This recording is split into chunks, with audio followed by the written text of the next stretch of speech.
Tonight, the biggest question in Washington is no longer whether the Iran conflict is cooling down or not, but whether America is quietly preparing for the next phase of war or not. Because after returning from China, U.S. President Donald Trump is now facing the growing pressure, especially from military officials, the political allies, and the global markets over what comes next with Iran. And according to a major New York Times report, the Pentagon is already preparing options for possible restart of military operations under a renewed version of Operation Epic Fury. The campaign had slowed down after the April ceasefire, but now officials say that a new strike plan are back on the table if diplomacy fails. And make no mistakes here, this is no longer just about the battlefield, it is also about the oil routes, the global markets, China, Israel, America, and America's military credibility in the Middle East. Now, speaking about the Air Force One, Trump hinted that he was unimpressed with Iran's latest diplomatic proposal.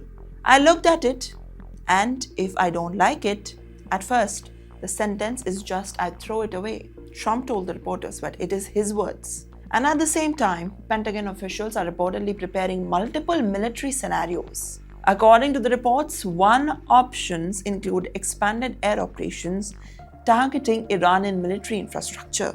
Another highly sensitive operation reportedly involving U.S. Special Operation Forces securing the enriched uranium believed to be stored deep underground and near Iran's Isfahan nuclear facility.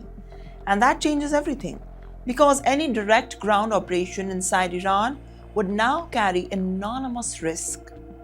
American officials reportedly acknowledged that such sessions and such missions could now require thousands of support troops and also could lead to a major escalation across the region.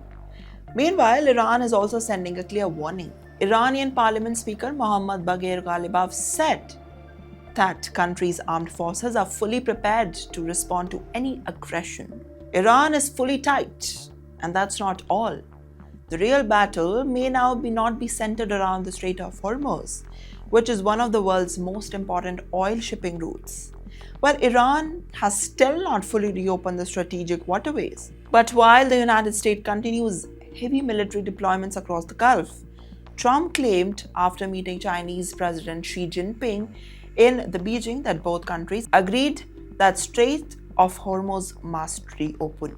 However, China has not publicly stopped the shot of direct pressurizing Tehran. And tonight, the number alone showed how serious the situation has become. More than 50,000 US troops have now stationed across the region. 2 aircraft carriers, multiple destroyers, the warplanes, and growing fears that one miscalculation could trigger a much wider regional conflict. Meanwhile, the oil prices are already rising again as the investors fear the disruptions and the global energy supplies.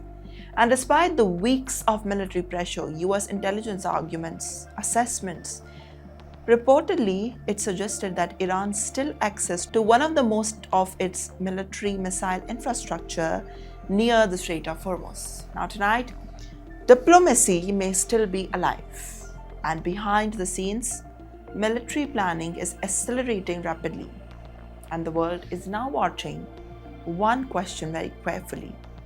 Is the ceasefire holding, or it is the next phase of confrontation already being prepared quietly behind the closed doors?